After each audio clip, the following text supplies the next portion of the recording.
यही होना था मेरे साथ, यही होना था और मैं जानता था ये होगा।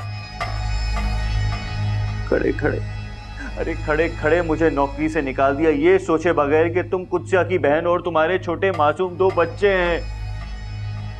अरे अगर इतना ही हमदर्द बनता था वो बहनोई, तो ये सब करने की क्या जरूरत थी मेरे साथ? किस बात का बदला लिया है उसने मुझसे? अरे महंगाई के इस दौर में मैं कहां जाऊंगा? नौकरी नहीं होगी तो इस घर का किराया कैसे भरूंगा? अगले महीने का किराया कहां से आएगा? सबसे पहले तो ये घर खाली करना पड़ेगा। और तुम तो चली जाओगी अपनी माँ के घर। मैं कहां दर दर भटकूंगा, कहां जाऊंगा? मेरा तो इस दुनिया में कोई है ही नहीं, मैं तो यतीम लावारिस हूं। या अल्लाह मैं कहां जाऊं या अल्लाह।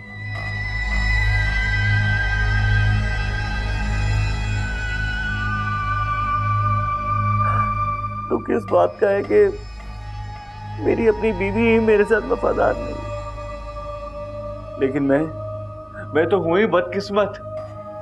अरे हमारे बच्चों को वो तुम्हारी माँ बहनें और वो तुम्हारा लाडला बहनोई ये सब काम नहीं आएंगे। अगर कोई काम आएगा ना तो वो मैं काम आऊंगा, उन बच्चों का बाप।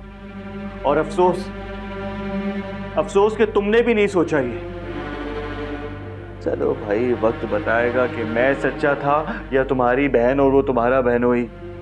जब सारी राज की बातें खुलेंगी ना, जब ढकी छुपी कहानियां सामने आएंगी, तब पता चलेगा।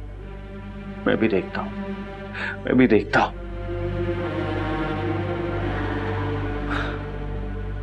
और शाजिया, ये भी बात याद रखना, मेरा और तुम्हारा जो रिश्ता है ना, वो तलाक के 3 लफ्जों की बुनियाद पर है।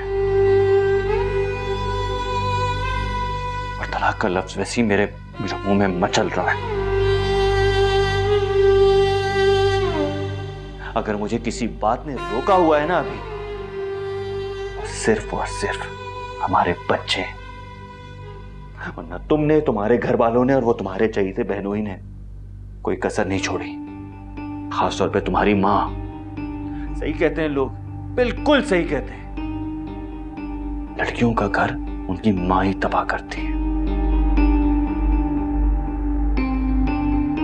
अल्लाह, बस तेरा ही सहारा है।